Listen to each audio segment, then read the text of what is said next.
In a remote village nestled deep within the heart of Ukraine, where the shadows stretched long and the wind whispered secrets of the past, a young seminarian named Khoma Brut wandered home for the summer. Khoma was a figure of carefree mischief, his laughter echoing through the fields as he preferred the embrace of wine and song over the solemnity of his studies.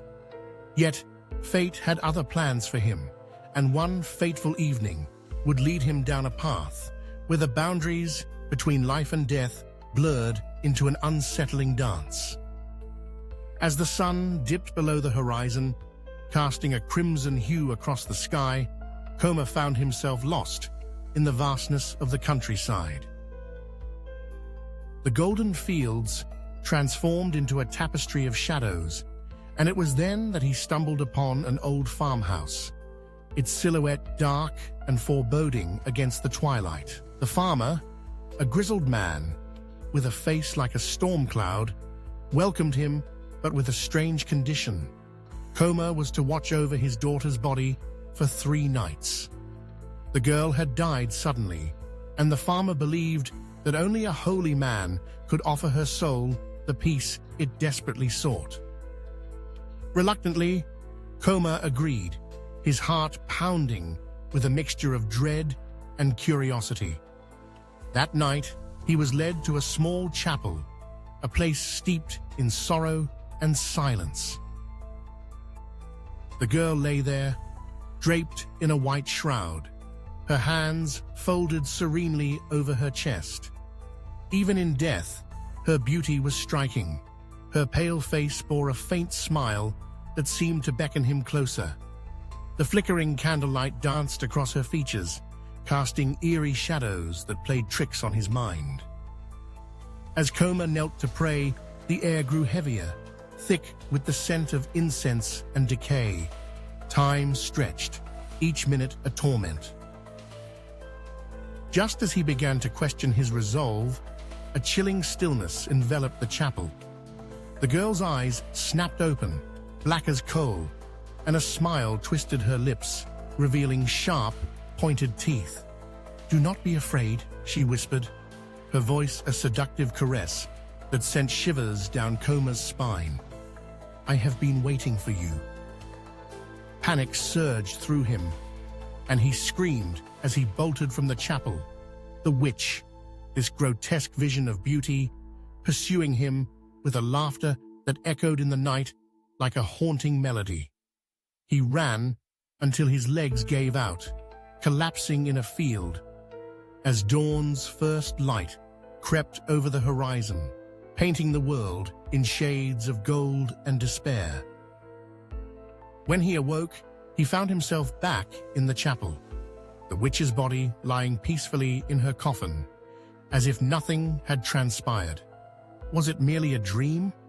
The question gnawed at him, but deep down he knew the truth. The next night, armed with a bottle of vodka to steady his nerves and a crucifix to ward off evil, Khoma returned to the chapel, his resolve steeled by desperation.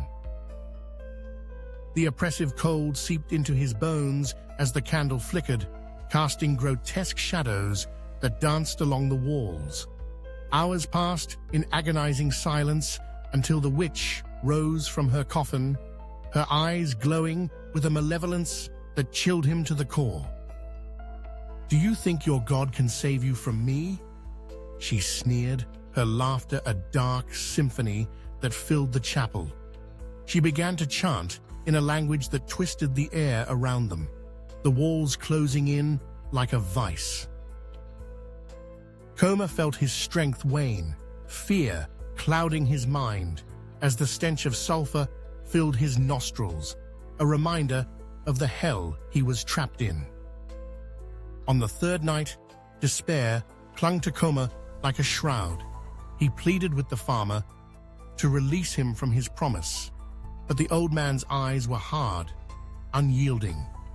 "You made a promise," he growled. "You must see it through." With a heart heavy with dread, Khoma returned to the chapel, lighting the candle with trembling hands as he began to pray, his voice barely a whisper against the encroaching darkness. As midnight approached, the witch rose once more, but this time she was not alone. The chapel swelled with grotesque creatures, demons with twisted faces, spirits with glowing eyes, and monsters with claws and fangs that glinted in the dim light.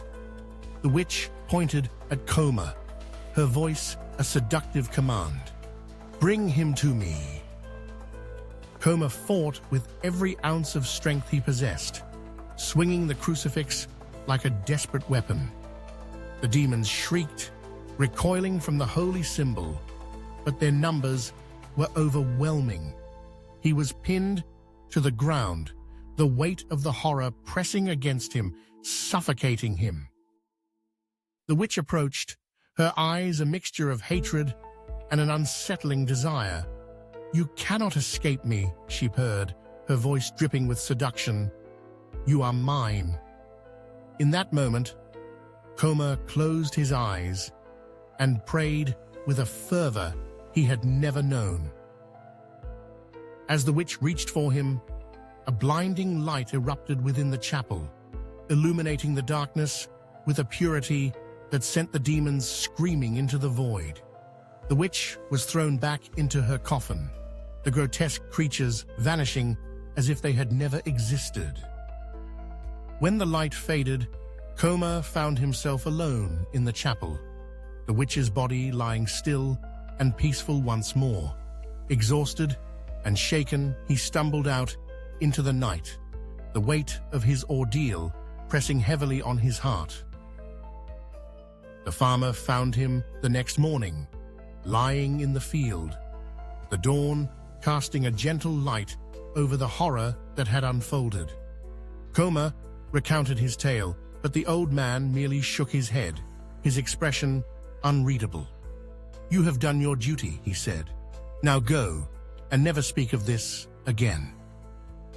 With that, Khoma left the village, never to return. Yet the memory of the witch lingered, haunting him like a ghost, her face appearing in his dreams, her voice a whisper that slithered into his thoughts.